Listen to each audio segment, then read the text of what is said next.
Hello and welcome. My name is Todd Hutchison and I'm a police licensed private investigator and behavioural specialist. And in this session, I want to talk about the different intelligence sources available to the investigator of the most common online and social media platforms. This is obviously used for locating people or collecting intelligence around individuals and groups. In considering individuals, these platforms can provide a rich intelligence source about a person's identity, their physical location, their job, their languages, qualifications and certifications, cultural background, physical features and complexion, their voice, including pitch and tonality, their interests, their preferences, values and beliefs, and how they even use their time. As you can see, just so much about them. In fact, even if you looked at their tracking social-based market activities that are selling things on things like Gumtree and eBay and all those kind of things, you can see what their purchasing interests have been because what have they got to sell. Now, I'm assuming you are an investigator and needing to have a quick insight into intelligence sources and the many options available to you. Now, this can be a little bit overwhelming, so I'll focus on the main ones of interest and provide some basic insights to what they are.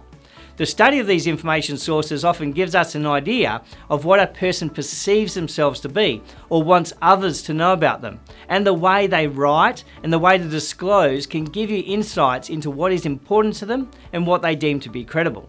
For example, a person may use doctor in front of their name to signify they're either a medical doctor or have a doctoral degree, whereas others may use the post-nominals like PhD after their name. Some may not even have it attached to their name at all, but they'll list it under their qualifications, where others may not even list it there as they have a belief that it makes them look overqualified when looking for a job. And this tells us something about the way the subject thinks and their values and belief systems, including their behavioural style, that suggests what level of information they'll generally be willing to disclose. Now, many people in roles like intelligence, military, prosecutors or law enforcement may never publish a public profile online. This includes judges, particularly those ones working in criminal law cases for obvious reasons. If they do, the information will likely be very limited. Take for example a work colleague of mine in digital forensics. I had to write a profiling for him once to create a video that we were working for, so there was an introduction. Only later, when I got to know him more and found out more information, was I was able to realise that he was actually previously a chief inspector who worked in 2 law enforcement agencies in 2 different countries and an intelligence agency in a third. So you can see that sometimes they're not going to disclose that information so easy. I've also employed a former intelligence agency person from another country, and when I got to see their original birth certificate, that's when I realised that was not their real name that they had been using. Of course, a female generally takes the surname of their married partner, so tracking people generally when they have changed their name can be very difficult. Now, there are a plethora of online resources, and I'm not going to go into the more broader dating website applications, etc., which, by the way, can provide images of them and sometimes even a video. Nor will I cover video conferencing applications like Zoom or Skype, which, by the way, can often be used for getting contact information, and any other just general communications applications. What I'm focusing on in this session is the main public sites that you can get access to information easily. The warning here is applications like LinkedIn often inform everyone who's looking at that profile who was looking at that profile. So the person that owns the profile will be able to see that you've been looking and other people would be able to see you've been looking, which kind of is pretty bad if you're trying to look at a covert position or trying to not give away your identity. As this information is more of a social nature, I'm not going to go over government-based information or banking or financial type databases, other professional association lists, organisation-based websites, etc., and general regulatory website information. For example, you can verify that I am a licensed private investigator by simply looking at the West Australian Police Force Licensed Investigator list. This is a government registry open to the public online. If you're interested in this type of information, I do cover these topics broadly in another video about locating people, and generally if you want to watch that. This session is more about personal information the subject has actually put out there, public and online. Now, I will say up front that the USA and China are both big players in these areas. China clearly has a large population. Although I likely will not even pronounce these correctly, applications like MyMy or QQ, Sina Weibo, RenRen may be understood as being Chinese due to their name.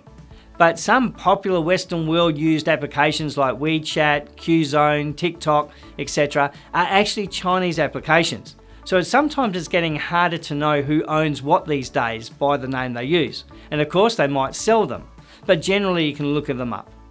As an investigator, I'm most interested to find their location, usually their workplace address. Then I want to look at who they are, ideally by watching videos, their contact details, possibly through some of their messaging apps, and lastly, where they're hanging out, where their social media really comes in. Let's look at some sources in general order. And by the way, I'll generally be speaking of Western world applications for those more aligned to the markets I play in, such as the USA, UK, Australia and New Zealand. Basically, the English-speaking Western world countries. So let's start with my favourite business platform that is called LinkedIn. By the way, I'd love you to connect with me. In Europe, they have the equivalent called Xing, and in China, it is called MyMy. These are generally rich in information, targeting more professional networks, presenting what they do and often attracting job offers. They'll typically have their name, location, current job, previous jobs, any qualifications, license, permits or certifications they have, even their accomplishments, associations they are connected to, people they are connected to, including people that are following them, and even a list of their interests. This gives you a phenomenal amount of information, but particularly where they're working, and you can look up the address. Interestingly, they often have recommendations on there as well, so you can see what other people think of them. Now, from an investigator point of view, to locate a person, we now know which country, which location they're living in, and specifically where they work, their job title, and who they're connected with, as well as what they look like today. And sometimes people put on an old photo. But I must confess, mine's not so old. But that means that knowing where they live, I can basically hang around their work environment if I know what they look like, and then I could actually follow them from that point in time, ultimately finding out where they live. On LinkedIn, they can be published posts and articles, giving the investigator insight to their knowledge, interests, and activities. Listing their professional associations may also give you some places to visit when you accidentally turn up there. So for example, I might be a member of the Australian Institute of Company Directors, and you might just start going to their monthly meeting and accidentally just find that they are there as well. Now we have their information, let's look at some of the video-based sources that will give you insight to their build, their complexion, their hairstyle, and even their clothes. Of course, that is video. And you do not only get to see them, but maybe you get to see who they're hanging out with, what they're actually up to, but also how they talk, their language, accent, pitch, and even tonality. It will give insights to their body language, as well as their thinking, interests, values, and beliefs based on what the video is about. The main platforms I'll look at are YouTube and Vimeo. The majority of what you're needing to find will be there, but there's so many ones out there. There's Flickr, there's Dailymotion, Break, Vivo, Metacaf, Twitch, LiveLink, Blick, and Vine. There's so many and new ones coming all the time. Now, video-based social networking is the next source. Instagram is worth a look, and that is where a photo and video sharing social networking application actually owned by Facebook. Now, Instagram is often used to capture what people are up to and where they are hanging out. There is also Snapchat, that is a story focused, and of course TikTok, which often starts with some dances and people copy the dances, but is now even being used by celebrities because it's become a very popular video sharing social network. Qzone is apparently very popular for teenagers if you're needing to track a teenager. And then there is microblogging, applications like Timber that allows for sharing text, photos, links, videos, audios, and more. Now, I won't go into blogging sites, as if people are blogging, their profile will generally be picked up on other internet searches because they're obviously getting themselves out there. I should at least tell you what blog actually means. It is a short form for weblog, hence it becomes a blog, which is like an online journaling, article writing or storytelling, primarily text-based, but you can put in other images and video. Nor will I go into podcasting because again, these people are creating a profile as an expert, so they're generally out there when you're doing any internet searches. And podcasting, well, that's simply a digital recording of a person talking that can generally be downloaded to a computer or smartphone or other listening device. They are often used to provide opinion, knowledge, news, and stories. And again, these types of things, these people are purposely getting themselves out there, so they'll generally be listed on other sites. I will explain Twitter, however, that is almost a short form opinion app. Twitter is simply an application that provides a short character restricted tweet that can now include images, attachments and the like that can be used for snippets about people's thoughts, activities and interests. Now, by the way, Twitter is banned in China, so Sina Weibo is the equivalent there. I'm not sure if I'm saying it correctly even. Although it is banned, I'm sure someone in China government is checking US President Donald Trump's tweets at least. Now, if you need more insights to the subject's detailed activities, let's look at some of the key social media and online applications. Well, I'll start with probably the most dominant that I come across, which is called Facebook. Now, I'm not going to keep referring to the other equivalent networks, such as Facebook's equivalent called Renren in China, so you may need to internet search for the equivalents in the country of interest. Otherwise, I'll be here all day. Now, Facebook is reportedly the biggest social media with over 2 billion people using it every month, including 65 billion businesses as at 2020. It provides text and images, live and video streaming, and you probably saw some scenarios where people were going in with machine guns to kill people and they live streamed it.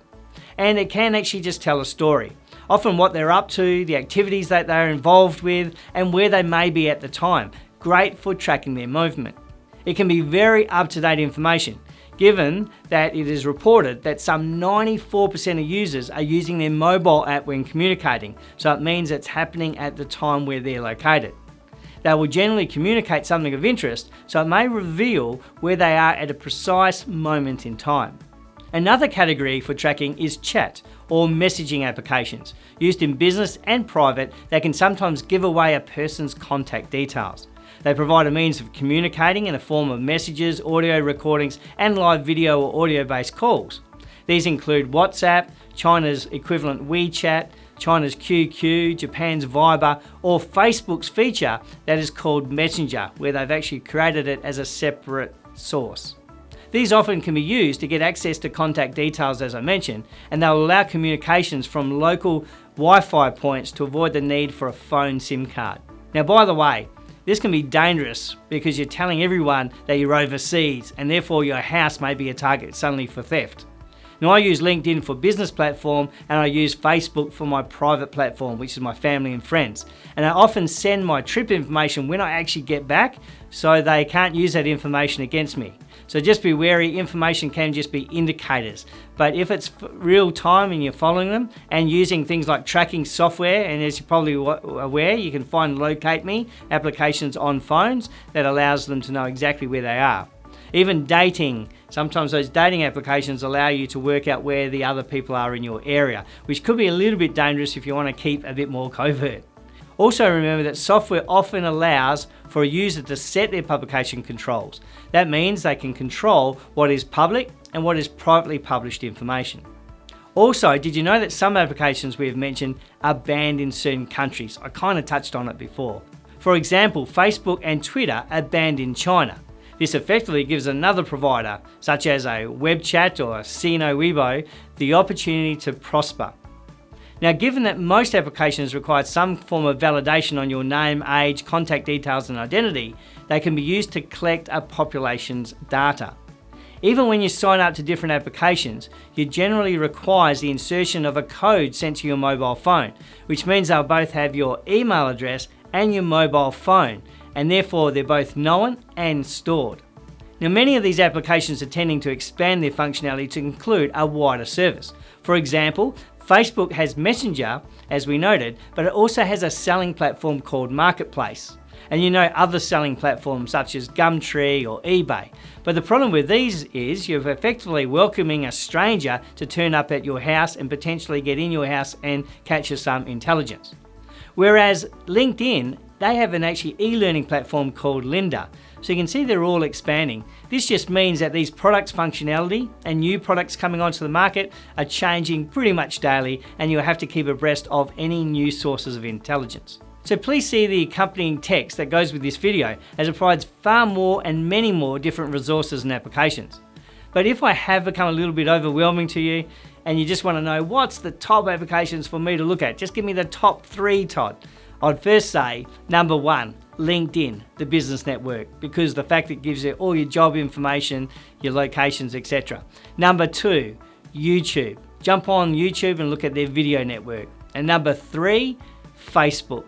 That's the social network. A lot of people may not be on YouTube, but LinkedIn and Facebook is very common in the Western world. Now, I hope this has been helpful to you and give you some general insights about the online and social-based information sources. Happy investigating!